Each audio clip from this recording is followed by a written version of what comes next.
এই জামাতে ইসলাম 1986 সালে আওয়ামী লীগের সাথে গিয়ে তারা এরশাদের অধীনে নির্বাচন করেছে, 2088-তে করেছে।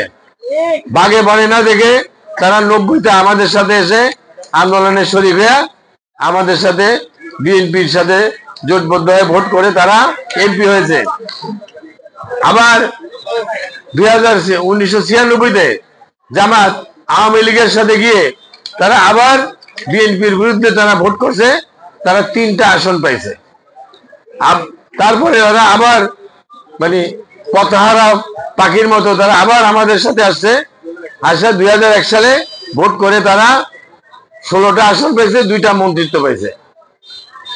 আর এই জামাত 2007 সালে তত্ত্বাবধায়ক সরকার মঈনুদ্দিন ফখরুদ্দিনের সাথে ষড়যন্ত্র করে আওয়ামী লীগের সাথে মিলে আমাদের নেত্রী বেগম খালেদা জিয়াকে নির্বাচনে যেতে বাধ্য করে তারা এই দেশ থেকে আওয়ামী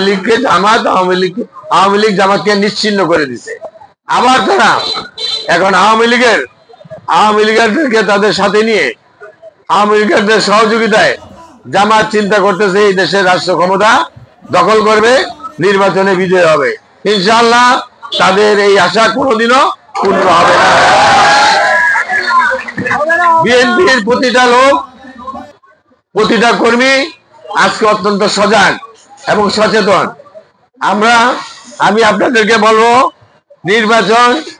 নির্বাচন আওয়ামী লীগের প্রথম 5ই আগস্টের পরেই কিন্তু আমাদের নির্বাচনের কর্মকাণ্ড আরম্ভ হয়ে গেছে। এই আজকের যুব সমাবেশ এইটাও নির্বাচনের একটা প্রক্রিয়া অংশ। আপনারা সকলে হাটে মাঠে ঘাটে প্রতিটা বাড়ি বাড়ি মা বোনদেরকে গিয়ে বেগম খালেদা জিয়ার সালাম দিবেন, তারেক রহমান সাহেবের সালাম বলবেন, আমার সালাম বলবেন এবং ধানের শীষে ভোট দিয়ে দেওয়ার জন্য আপনারা অনুরোধ করবেন। তাদের কি সমস্যা আছে শুনবেন, নোট করবেন, আমাদেরকে জানাবেন। আমরা আল্লাহ চাইতো দল ক্ষমতা আছে, আল্লাহ চাইতো আমি এমপি হলে আমি তাদের সেই সমস্যাগুলি আমি সমাধান করে দিই। প্রিয় ভাইয়েরা, আপনারা জানেন আজকে স্বাধীনতার 54 বছরে এই বয়ামতী দৌলতখাতে অসংখ্য লোক এমপি মন্ত্রী হয়েছে। সর্বশেষ যিনি ছিলেন তিনি 3বার এমপি ছিলেন। কি করছেন বিনা ভোটের এমপি? কিছুই না।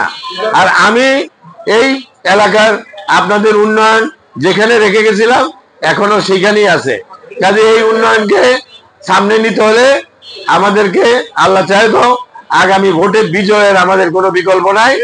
আমাদেরকে আপনাদের ভোটে বিজয়ী হতে হবে এবং আমাদের অসম্পূর্ণ কাজগুলি আমাদের করতে হবে।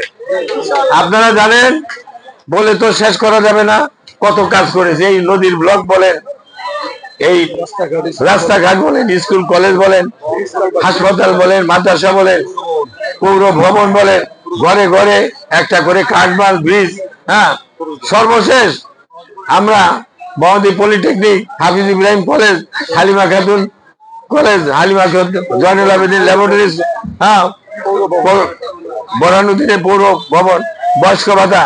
আর আপনাদের জন্য একটা সুখবর, যেটা আমাদের তারেক রহমান সাহেব দিয়েছে, আগামীতে বিএনপি রাষ্ট্র ক্ষমতা আসলে প্রত্যেকটা ফ্যামিলি কার্ড দেওয়া হবে। ফ্যামিলি কার্ড আপনারা ফ্যামিলি কার্ডের মাধ্যমে আপনাদের প্রয়োজনীয় যা আপনাদের বাসা বাড়িতে দরকার, ওই যে আপনারা রেশনে লাইন দিয়ে চাউল নেন, তারপরে টিসিবি থেকে যে মালামাল নেন, কিছু নিতে ওই ফ্যামিলি কার্ড দেখাবেন, আপনারা সাথে সাথে এটা দিয়ে দেওয়া হবে। আর 1 কোটি বেকার যুবককে 1 বছরের মধ্যে আল্লাহ চাইতো চাকরি দেওয়া হবে। কৃষকদের জন্য ফার্মার্স কার্ড। আগামী এই যে 2-3 দিনের মধ্যে যে নমিনেশন ডিক্লেয়ার হবে, আমার জানা মতে 40% এলাকার যত 300 আসনের 40% ছাত্র দল এবং যুব দলের ছেলেপেলেরা তাদের